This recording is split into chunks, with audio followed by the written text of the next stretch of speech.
जब प्रकाश की किरणें एक माध्यम से दूसरे माध्यम में जाती है तो इनकी दिशा एवं चाल दोनों बदल जाती है। तो हमको माध्यम भी समझना पड़ेगा और दिशा और चाल भी हमको समझना पड़ेगा। ये प्रकाश के बारे में सारी बातें को देखना पड़ेगा। तो आइए हम 1 बाय 1 करके देखते हैं।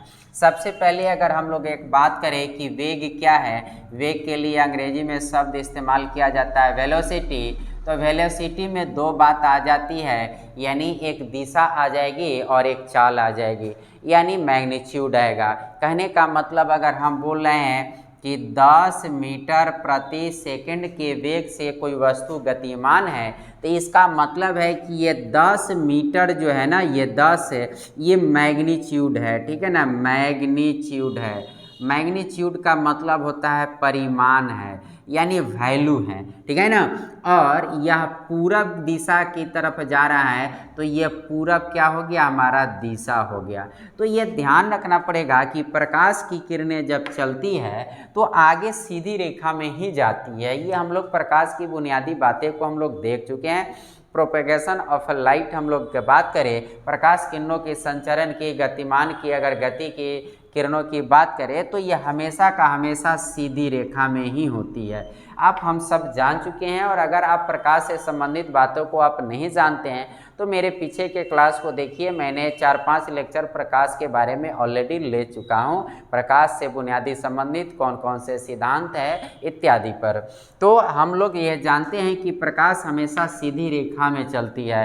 और इसके सामने, अगर प्रकाश के सामने कोई अपारदर्शी और चिकना सतह आती है तो प्रकाश की किरणें लौट जाती है। और अगर प्रकाश के रास्ते में कोई पारदर्शी, ठीक है ना, पारदर्शी यानी ट्रांसपेरेंट कोई वस्तु आती है तो प्रकाश की किरणें दूसरे तरफ पार कर जाती है। तो ये लौटने की क्रिया को हम लोग परावर्तन कहते हैं। और दूसरे तरफ प्रवेश कर जाना, दूसरे की तरफ चल जाना, इसको हम लोग अपवर्तन कहते हैं। तो जब अपवर्तन की घटना घटती है, अर्थात प्रकाश की किरणें एक माध्यम से दूसरे माध्यम में जाती है, तो इसकी दिशा एवं चाल दोनों बदल जाती है। तो चाल अर्थात ये मैग्नीट्यूड बदल जाएगी, और दिशा अर्थात अगर ये सीधा जा रही तो सीधा नहीं, इस तरफ या इस तरफ दिशाएं बदल सकती है। अब ये कह सकते हैं कि आप ये कैसे, तो इसको थोड़ा सा आपको मैं एक और एग्जाम्पल देकर मैं बता रहा हूँ कि आप हम सब जानते हैं कि निर्वात में प्रकाश की चाल 3 लाख किलोमीटर प्रति सेकंड होती है। हम जानते हैं। तो हम एक उदाहरण ले लेते हैं, एक कांच का हम एक टुकड़ा ले लेते हैं। ये हमारे पास एक कांच का टुकड़ा है और इस पर हम प्रकाश की किरण को इस तरह से आपतित करते हैं। तो ये कौन सा किरण हो जाएगा, आपतित किरण हो जाएगा। ये प्रकाश की कौन किरण हो जाएगी, आपतित किरण हो जाएगी। तो इसको हम लोग बोलेंगे आपतित किरण, ठीक है ना, इंसिडेंट रे। तो हम कांच का एक टुकड़ा लिए, इस पर हम एक किरण को आपतित करते हैं, इंसिडेंट करते हैं, तो ये आपतित किरण हो गया। अब जिस बिंदु पर यह आपतित होगी उसको, बिंदु को हम लोग कहते हैं आपतन बिंदु। उसको क्या कहते हैं, आपतन बिंदु, ठीक है ना, पॉइंट ऑफ इंसिडेंस। अब ये आपतन बिंदु है और इस आपतन बिंदु पर ये जो समतल है इस पर हम परपेंडिकुलर डालते हैं, हम लोग एक लंब डालते हैं।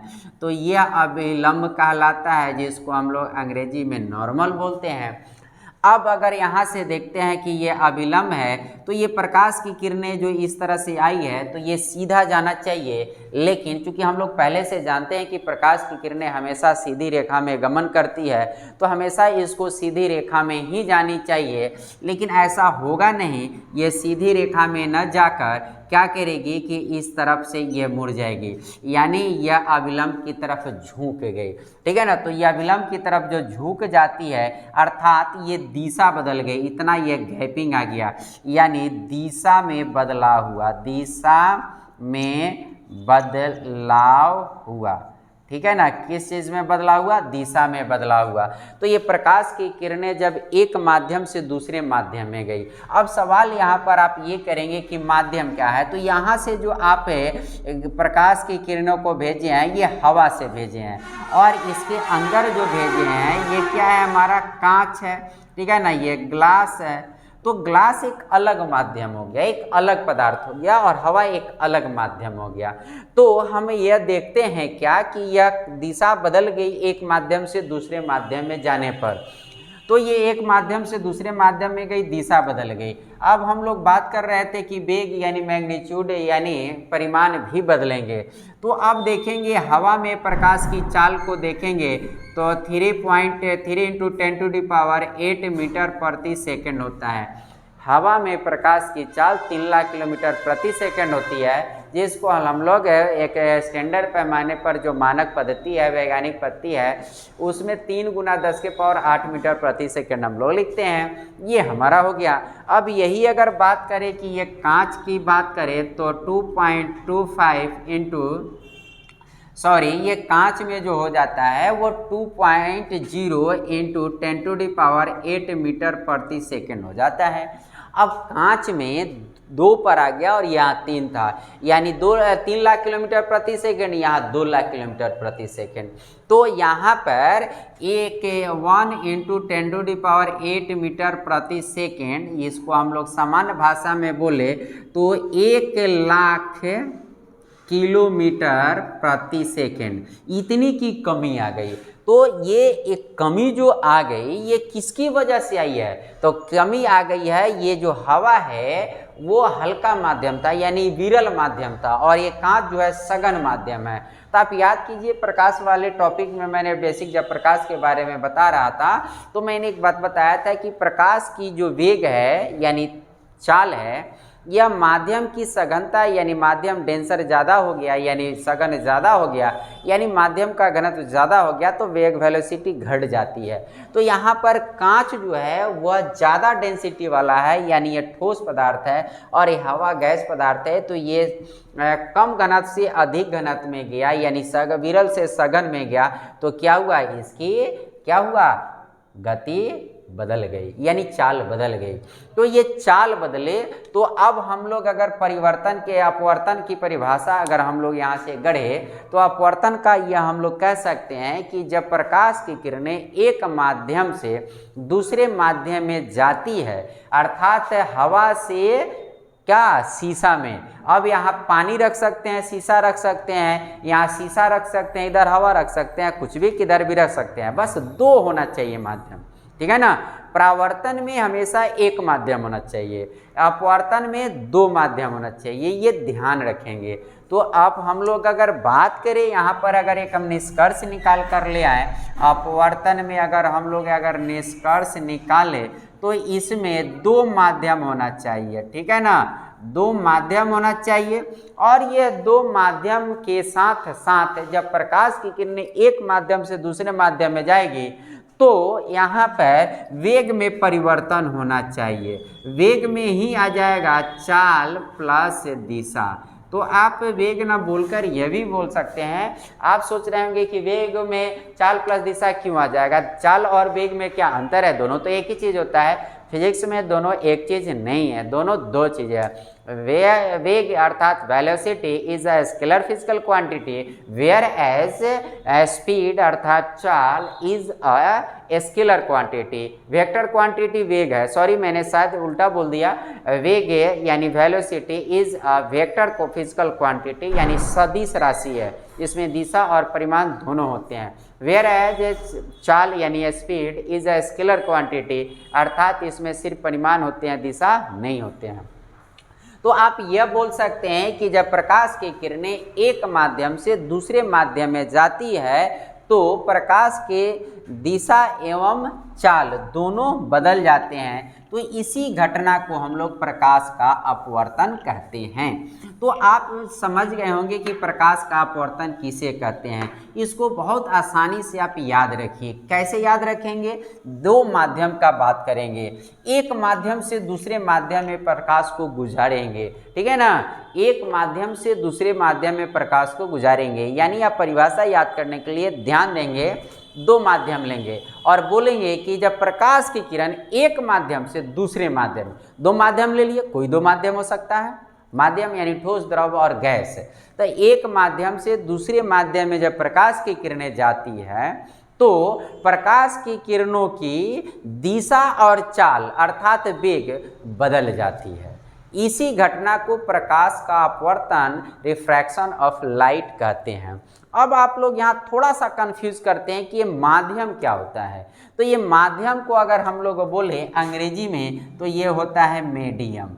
अब ये मीडियम क्या होता है इसे समझ लीजिए इसको, ठीक है ना। हमारा जो लक्ष्य है वो दो चीज़ को समझाने का है, एक माध्यम क्या है और एक निर्वात क्या है, इसको आप समझ लीजिए। यानी वैक्यूम क्या है और मीडियम क्या है, इसको आप समझ लीजिए।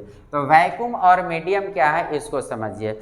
वैक्यूम का मतलब होता है कि जहाँ पर कुछ भी नहीं है, ठोस, द्रव और गैस, तीनों में से कोई पदार्थ की नहीं है। पदार्थ की कुल 6 अवस्थाएं होती है, ठोस, द्रव और गैस। ये समान ताप एवं दाब समान परिस्थितियों पर होती है, जबकि प्लाज्मा, बोस आइंस्टाइन कंडेंसेंट और फर्मियोनिक कंडेंसेंट ये विशेष ताप एवं दाब पर ये पदार्थ की 3 अन्य अवस्थाएं पाई जाती है। तो प्रकृति में पदार्थ जो समान ताप पर जो पाए जाते हैं वो 3 होते हैं, ठोस, द्रव और गैस। तो जहाँ पर ठोस, द्रव और गैस में से कुछ भी हो उसको हम लोग मीडियम, माध्यम बोलेंगे, और जहाँ पर इस ठोस, द्रव और गैस कुछ भी नहीं हो तो उसको हम लोग बोलेंगे कि माध्यम वहाँ नहीं है, अर्थात उसी को बोलते हैं निर्वात, वैक्यूम बोलते हैं। जैसे चांद की सतह पर जाते हैं तो चांद का सतह तो एक माध्यम है, वो ठोस है, लेकिन उससे ऊपर जो है ये वातावरण चांद का जो है उसमें एयर नहीं है, हवा नहीं है, यानी उस गैसीय अवस्था का भी कोई माध्यम वहाँ नहीं है। इसीलिए ध्वनि तरंगे वहाँ पर नहीं संचरण करती, यानी गमन नहीं करती है, इसलिए हमारे कानों तक ध्वनि नहीं पहुँचती है। क्यों?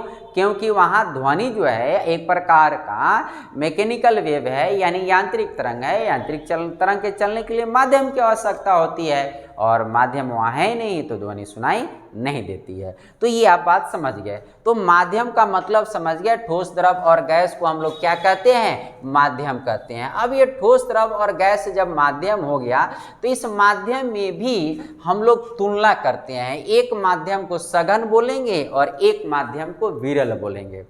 अब यह ध्यान रखना होगा कि सघन माध्यम और विरल माध्यम क्या है। सघन, जिसको अंग्रेजी में हम लोग बोलेंगे डेंसर मीडियम, और एक बोलेंगे विरल, ठीक है ना, रेयरर, ठीक है ना। ये कौन सा माध्यम है? तो आप इसको समझेंगे, सघन इसका डेंसिटी हाई होगा, ठीक है ना, यानी उच्च होगा, ये इसका घनत्व ज़्यादा होगा। अब इसको उदाहरण के तौर पर अगर समझ सकते हैं कि अगर आप यहाँ पर कांच लेते हैं, ठीक है ना, और यहाँ पर हवा लेते हैं, तो कांच की तुलना में हवा का घनत्व कम है, यानी कांच जो है प्रकाशतः हवा की तुलना में सघन माध्यम है, ठीक है ना। तो ये सघन हो गया, ये क्या हो गया? विरल हो गया। अगर हम ये बात करें कि ठंडी हवा, ठीक है ना, ठंडी हवा, ठीक है ना, और गर्म हवा, ठीक है ना, गर्म हवा, तो देखेंगे क्या कि ठंडी हवा जो है वह घनत्व ज़्यादा होगा, वहाँ पर हवाएं बैठेगी तो सघनता ज़्यादा होगी, यानी सघन माध्यम होगा। गर्म हवा होगा, वहाँ की हवा उठेगी तो हवा का घनत्व कम होगा, तो वह विरल माध्यम हो गया। अगर हम ये बात करें कि पानी, अगर हम लोग ये बात करें, हाँ पानी की ही बात कर लेते हैं, पानी, और इधर हवा की बात करते हैं, तो ये पानी जो है वह हवा की तुलना में सघन हो जाएगा, ठीक है ना। अगर यही बात करें इंजन ऑयल, ठीक है ना, इंजन ऑयल जिसको हम लोग मोबिल कहते हैं, और फिर पानी की बात करें तो पानी की तुलना में इंजन ऑयल का घनत्व ज़्यादा होता है, तो इंजन ऑयल सघन हो जाएंगे और यह विरल हो जाएंगे। तो सघन माध्यम और विरल माध्यम को आप समझ गए होंगे। सघन माध्यम यानी अर्थात जिसका घनत्व अधिक हो, और विरल माध्यम अर्थात जिसका घनत्व कम हो, ऐसा आप समझ सकते हैं, ठीक है ना। तो ये सघन माध्यम और यह विरल माध्यम हमारा है। अब आते हैं हम लोग कि प्रकाश के अपवर्तन को हम लोग जो देख रहे थे, तो इस प्रकाश के अपवर्तन को हम लोग अब देखते हैं कि दिशा और चाल जो बदलती है वो किस तरह से बदलती है। इसके थोड़ा सा एक रूल है, इसको हम लोग देख लेते हैं। और इसको देखने के लिए हम यह कहेंगे कि जब प्रकाश की किरणें सघन से विरल में जाती है और फिर विरल से सघन में जाती है तो इसकी दिशाओं में परिवर्तन होती है। तो आइए इसको हम लोग ग्राफ बनाकर समझ लेते हैं। देखिए हम क्या करते हैं, यहाँ पर एक कांच का टुकड़ा लेते हैं, ठीक है। और यहाँ पर भी एक कांच का टुकड़ा लेते हैं, हम 2 कांच का टुकड़ा ले रहे हैं, ठीक है ना। अब इसको हम लोग देखते हैं तो ये हमारा क्या है, कांच है यानी ग्लास है, तो यह हमारा सघन माध्यम है, ठीक है ना। ये कैसा माध्यम है, सघन माध्यम है। और ऊपर जो खाली स्थान है वह हवा है, तो यह कैसा माध्यम है, विरल माध्यम है। ऊपर हवा है, ये सब हवा है और ये कांच है, तो हवा है विरल माध्यम है, कांच है सघन माध्यम है। वैसा ही हम यहाँ भी ले लेते हैं, हवा है तो ये विरल माध्यम है और यह कांच है तो यह सघन माध्यम है, ठीक है ना। कांच है तो सघन माध्यम है, ये हम ले लिए उदाहरण। अब एक बार हमको विरल से सघन की तरफ प्रकाश की किरण को ले जाना है और एक बार सघन से विरल की तरफ ले जाना है, तो क्या होता है, अब हम प्रकाश की किरण को हम एक घुमाते हैं इधर, ठीक है ना। प्रकाश की किरण को हम क्या करते हैं, एक आपतित करते हैं। तो यहाँ पर प्रकाश की किरण को अगर हम एक आपतित करते हैं तो ये प्रकाश की किरण आपतित हो गई, और जिस बिंदु पर आपतित हुई उसको हम लोग कहते हैं आपतन बिंदु। तो इसको मान लीजिए कि हम O मान लेते हैं, तो ये आपतन बिंदु हो गया, ठीक है ना। अब ये जो इस बिंदु पर ये आपतित हुई है, इस पर हम एक अभिलंब खींच देंगे, तो ये जो है हमारा आपतित किरण हो गया, ठीक है ना। ये आपतित किरण हो गया और यह हमारा अभिलंब हो गया, ये आपतित किरण और ये अभिलंब हो गया। अब हम यह समान तौर पे जानते ही हैं कि प्रकाश हमेशा सीधी रेखा में गमन करती है, तो प्रकाश सीधी रेखा में जाएगी यानी इस तरह से ये चली जाएगी, लेकिन ऐसा होगा नहीं। प्रकाश की किरणें इस तरह से यानी अभिलंब की तरफ झुक जाएगी। तो यहाँ पर देखेंगे कि प्रकाश की किरण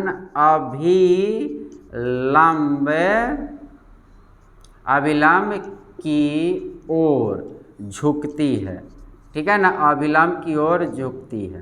तो आपने देखा क्या कि विरल माध्यम से सघन माध्यम में जब प्रकाश की किरणें गए तो अभिलंब की ओर झुक गई।